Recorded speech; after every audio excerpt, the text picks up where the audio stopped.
What's going on, y'all? KMBest here. Let's take a look at the best decks to climb in Marvel Snap. Right now, if you asked everyone in the top 100, you'd probably get 70% agreement that the best deck is some form of Batroc, but maybe that wouldn't be necessarily that it is the best deck, just that the one that we know is good is Batroc. Batroc is an extremely solid meta-level performer that does a ton of efficient points that can customize itself to most metagames. Here's what it looks like typically right now. I've seen people playing Rogue instead of Mercury. I've seen people playing things instead of Luke Cage. You can really mess around with this spot, but I do think right now that this 12 is pretty close to optimal. You have multiple ways to change how you choose to interact with certain decks. Your real goal with those slots is dealing with anything going over the top of you. And because of that, that means that you have a ton of flexibility, making this one of the safer decks to invest into the core, because the core has been able to be relevant so consistently every time there's a mid-range metagame. It's not always the same 12 cards, but I do believe that Batroc decks are going to be based around the 6-card core from here on out. That 6-card core getting the addition of Spider-Man Brand New Day, who is just a very solid card in the list. Now, this is still a list that needs to be rolling downhill in order to really get things going, which is part of why the Hellion is so useful here, because Hellion can really add value to a Kraven, to a Hydra Stomper when you're not rolling downhill, when you don't have Spider-Man Brand New Day, when you don't have Sam Wilson, when you don't have Silk getting all of these move triggers to happen. You're going to be playing a much smaller game plan, and Hellion can make sure that that small game plan gets to use its points as efficiently as possible in the exact places where it needs them. This is a really solid deck, and I think it's a very clear top deck in this metagame. I've been playing a ton of this list, which has been a real treat to play. It was cooked up by Smiz, and it's a really solid, well put together list that has a ton of things going for it, most of them being that it does a lot of points in ways that people aren't prepared for, and that it has certain slots that it can customize itself to whatever metagame you are seeing. Right now, I have it customized to deal with magic decks and decks that are going to beat me by making a bunch of guys that I can stop with Supergiant. That's Multiple Man, that's Nimrod, that's anything playing Arnim Zola.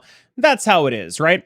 I am also running, of course, a Mirage in here who is very much a flex slot, and I'd also like to specifically point out the Gambit Horseman of Death that people might get a little bit tricked by. There's not a lot of stuff in here that's going to get us to Gambit Horseman of Death. There's the 3 demons, they cost 1. There's the multiple copies of Techno-Organic Virus, which maybe will play enough, but we have to play 4 of them because the first one isn't a created card in order to make sure that Gambit actually goes off. And it's difficult to play 4 and not put 1 in Gambit's lane, to be completely honest with you.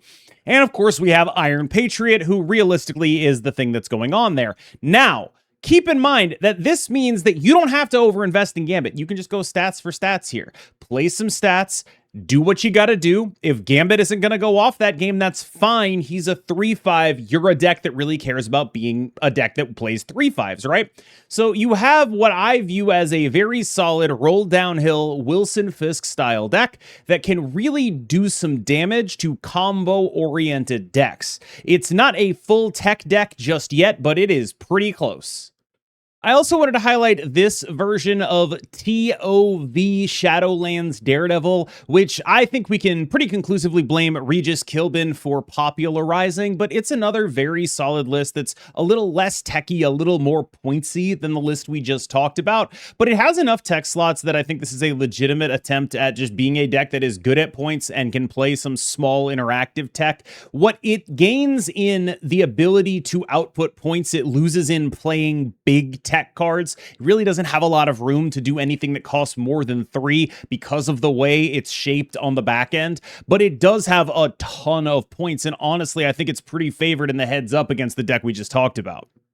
There's a lot of, I guess you'd say, diverging opinions on Venus. I think most of the players at the top end of Infinite would say that she's a good card that's not particularly great, where I think the overall perception amongst the wider player base is that Venus is one of the strongest cards in the game. I tend towards the first perception here. I think she's a very solid card that did a lot for a lot of decks that were not necessarily tier 1 and aren't necessarily tier 1, but she does a lot to make them much more playable in terms of output, and the deck I think she did the absolute most for is Aurora, and a lot of that is because Aurora already had a lot of the right interactive tools for any given metagame, but didn't necessarily have the power to keep up with things like Doom 2099. When you think about decks like this, I like to think about them on a scale from like super giant, which is like really minimal power, really maximal interaction, to like maybe a, you know, Doom 2099 or something along those lines, almost an RSM maybe, where it's like the numbers here are going to be bigger, but there's going to be some downsides associated with that. Aurora sort of sits in the middle of that, and a lot of why it sits in the middle of that as opposed to at the bottom is because of Venus and what she has done to this deck. She is an excessively good card in a list that has this many small buffs to hand out, from the buffs that you get from Zombie Mr. Fantastic. The Horde gets an additional point. The buffs you get from Awesome Andy, the buffs you get from some of the Herbie rolls, the buffs you get from Sam Wilson onto himself, the buffs you get from Drax, the buffs you get from Isca, the buffs you get from Think First Steps, the buffs you get from Aurora. You kind of see what I'm talking about here. Like, there's like 8 cards in this deck that Venus is like, oh, I'm adding like 1 or 2, maybe 3 points to this. That's a really solid thing to be doing. That's just good. And this is by far, I think, the best deck for Venus. Many Men is a deck that had a pretty pronounced fall off, and I think a lot of that is down to a couple of factors that mostly are related to if you're running into people playing Mercury, the deck is a little bit unplayable. If you're running into people playing Stardust, it can get super awkward, and I do think I've seen more of those cards recently. But I also think that this is just a really difficult deck to play that people weren't particularly happy playing, and when they got an excuse to drop it, they took it. I think this deck is still legitimately very, very powerful. It feels like one of the strongest decks in the game to me pretty consistently every time I play with or against it. It is highly underrated, highly difficult to play, and I think those things are related, but this is still an absolutely powerful deck. Multiple Men is going to win you games of Marvel Snap. You will be able to Big Brother the Batroc decks, and the biggest thing you worry about out of the Batroc decks is that they are playing Mercury. Whenever I feel like not thinking too hard, the deck I turn to is Doom 2099, and it's been remarkably successful in basically all forms that I've played it this season, and a lot of that is down to the fact that you do have the ability to update certain parts of this deck for the metagame. You really have 1 3-drop tech card and then 2 5-drop tech cards, and if those aren't particularly metagame relevant, like if, for example, we needed to play Stardust, like let's imagine the metagame was like Nimrod and Hela, I don't think you could get away with playing Doom 2099 in any meaningful way because it's just not a deck that can really accommodate playing a Stardust. Just can't do it. Doesn't really work in how the deck wants to function. But it can be good for metagames where you want to be playing things like Cosmic Ghost Rider, you want to be playing things like Legion, and you want to be playing things like Mercury. I think actually the best thing that happened for Doom 2099 is that Batroc is running around, because this is a matchup that is wildly unpleasant for you, except you get to run the card that just absolutely puts them in the dust. And if you have a good matchup against Batroc, and then Mercury also gives you a pretty reasonable matchup against the decks like Multiple Man, and then you have the ability to cover some of the combo stuff with things like Legion, so you're not getting magic going over the top of you, suddenly you have to start asking the question of what is actually beating you? What is actually going over the top of you? I think a good answer would be the Big Boys TOV deck. That deck will go over the top of you. You don't have good interaction for that, but largely this deck's matchups are not about how much points it outputs, because it outputs a very solid, very consistent amount of points. This deck's matchups are about how it can stop opponents from getting over that number. Its number is so baked in. This is Doom 2099. He does this every game. He shows up, he does his thing. Boom, boom, boom, boom, boom. And that's really a lot of why this deck is good, is that it's so consistent at its own points output that all it really has to worry about is what your opponent is doing. And so it's a great deck that I like recommending for people who want to get better, because you don't really have to think a ton about what you're doing. Your options are pretty straightforward. You have to think about how it matches up into what they're doing. And that's the biggest thing that you can do to improve. I don't think that this is going to be complimentary for either Doom 2099 players or Hella players, frankly. But I think Hella is kind of just a better Doom 2099 right now. And I think that as much as I prefer playing Doom 2099, there's a lot to be said for being a Hella gamer in this current context. You are definitely going to look down the barrel of some Stardusts and feel bad about it. That's a real thing. If you want to try to tech for that matchup, you can. I am going for a soft tech in the form of a Cosmic Ghost Rider. I do not consider that a reliable method of beating a Stardust, but it is a method of beating a Stardust. If you want to go for a hard one, you can try Enchantress in that slot. But really what this deck is doing is just looking at a deck like Batroc and then saying, I appreciate that you have all this cool stuff you can do. You have like a Cosmo, Isca, Juggernaut endgame. That's great. My points are bigger than yours. I just don't care what you're doing. If you're not going to play a Stardust, I don't care what you're doing. I'm going over the top of you. And it has enough ability to do that. And what I really like about this deck, though, is that if you're worried about people, like Hella's biggest worry a lot of the time is that it's going to get gone over the top of, that someone is going to be able to play a magic deck and just put you in the dirt. That's what Legion is for. He's great for that. We have Cosmic Ghost Rider to make sure that any kind of like, ooh, I'm setting up my Scorpion and then I'm copying it 4 times and it's got to be in the front row so I can use my Prodigy on it. Nope, it's not happening. What I'm really getting at here is this is kind of the mid-rangification of Hella. It's sort of a it's demonstrative of like where we're at right now in the metagame, that Hella is like, oh yeah, I should play the same tech package as Doom 2099. I'm kind of the same deck as Doom 2099, really. Supergiant remains a solid and powerful list that has a lot of good interaction, but I think it's not something I feel like I love playing right now because the metagame is still really open.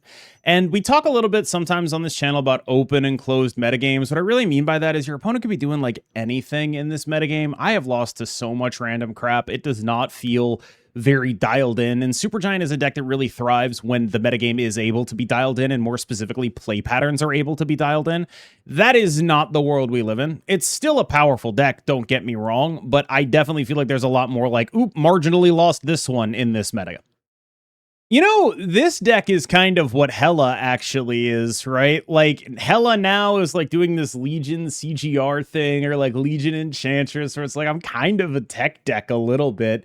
This, on the other hand, has no interaction whatsoever. It is entirely based on points. It has a dumb combo that dumps a bunch of stuff via the discard pile onto the board on the final turn of the game, and it's really just going points for points with everything, and honestly, it does a pretty good job of that. There are some weaknesses here, but as a solid turn 6 non-magic combo deck, I genuinely just have a lot of respect for the Supergiant discard archetype. The entire goal here is to Moon Girl, then Modok via either Blink or Suji face downing it or whatever you want to do. The idea is you're going to copy your hand. Your hand has something like Wolverine, Dakenshard, Marrow, Proxima Midnight in it. That is a billion points that go into the board on the final turn of the game. You are also getting procs off of things like Morbius and hopefully the Collector and maybe a Scorn, and maybe your Meek is growing, and you kind of see what this deck is trying to do.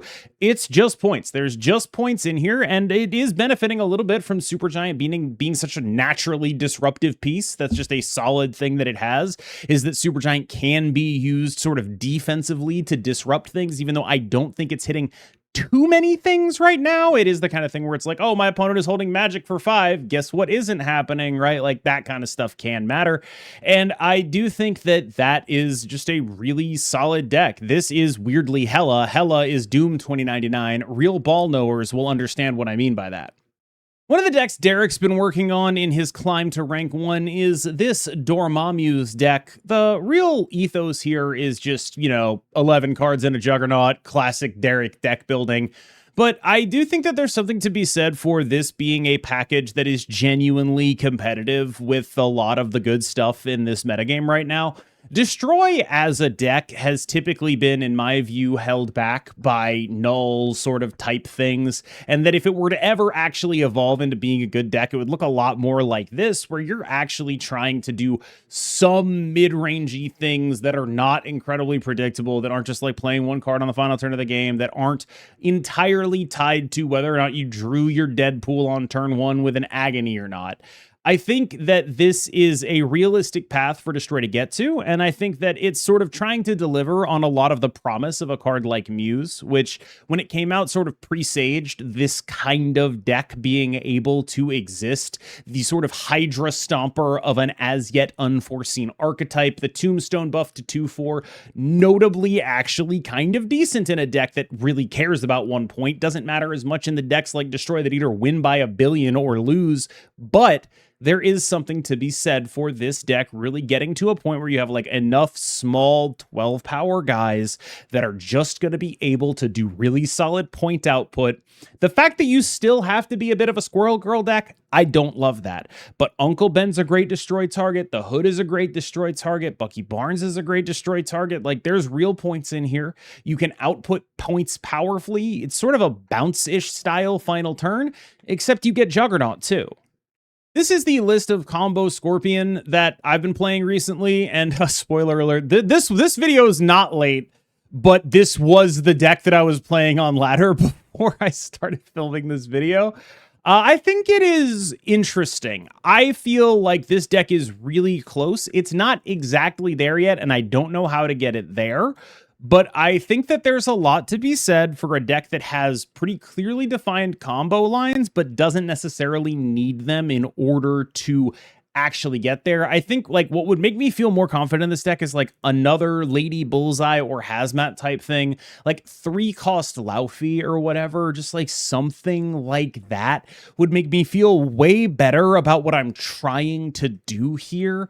I think that it's pretty difficult to get this to actually make sense as is, but right now it is just a really close to great deck is what it feels like to me. Like, this felt like a deck that could win big and win small, and it was a little predictable when trying to win big, and that is definitely a problem, and the win smalls are really winning small, but there is something here, I think, that might be worth keeping in the back of your mind the next time they make an Afflict card, and I really do think that this is just doing some really solid work right now.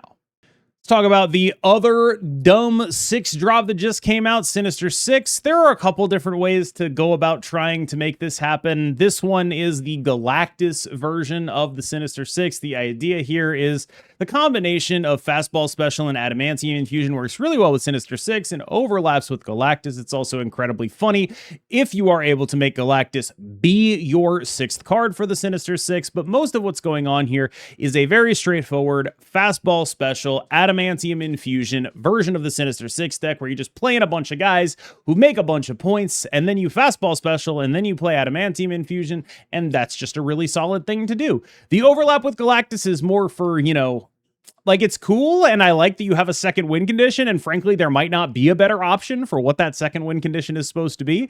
Very cool. A lot to be said for that, but, like, even if you are not necessarily doing that, what you can do is, like, wave out a Galactus on 4, the Galactus then being part of your Sinister 6, and then just finish your Sinister 6 combo on the Galactus lane. Like, that's the kind of thing you can do, and that's really good. Both C3 and C4, I think, are pretty solid right now. I like C4 a bit more for the power output and for just how good it is at hiding what it's doing for a significant portion of the game. Like, the only thing that's really going to give you away here is, like, Magus, I think, a lot of the time. Like, the rest of this stuff is, like, you really don't know. Magus and Colossus are kind of it. Like, don't get me wrong. Someone might pick it up from the other stuff, but it's kind of difficult to actually get there. Where I think anyone who sees a Sentinel kind of knows the deal. You're playing C3. This one has a little bit more ambiguity there. I do like that. I like that if you're running into Scorpion players, this is probably the best deck at dealing with them. I like that you have a Shadow King built in and a Mercury built in. I think there's a lot of inbuilt power here that gives this deck not only relevant tech for the metagame and a ton of power, it really sucks that it doesn't have good location changers. It is horrible. And if it did, I think it might actually be busted. World's okayest deck, Phantom X, remains world's okayest deck. This is another deck that just really doesn't want to live in a world where the metagame is super open, kind of like Supergiant is. Again, it's a totally fine deck, but I honestly kind of wonder at this point whether I'd be better off playing the combo version of Phantom X, because at least then I'm doing something proactive, right? And I don't think that's a particularly good deck, but at least you have like, I'm doing my combo, I'm gonna snap them, they lose because they're playing a Batroc deck. The problem with Phantom X is just like, okay, well, a lot of people are playing Luke Cage right now because people are still doing Scorpion stuff, and Luke Cage actually secretly much better card against this deck than it is against the Scorpion deck, maybe not so secretly. In fact, the reason the Iris deck has Luke Cage, people are going to be like, oh, that's because of Scorpion. It's not, it's because of this. This matchup is so bad for the Batroc deck, except if the Batroc deck is running Luke Cage, and a lot of them are. So it's a good matchup for the Batroc deck. And so you're just sitting there like, why do I even try to do things? Phantom X, it might not be your time. All right, y'all. Thank you so much for watching. As always, I have been KMBest. You have been phenomenal, and I will see you in the next one.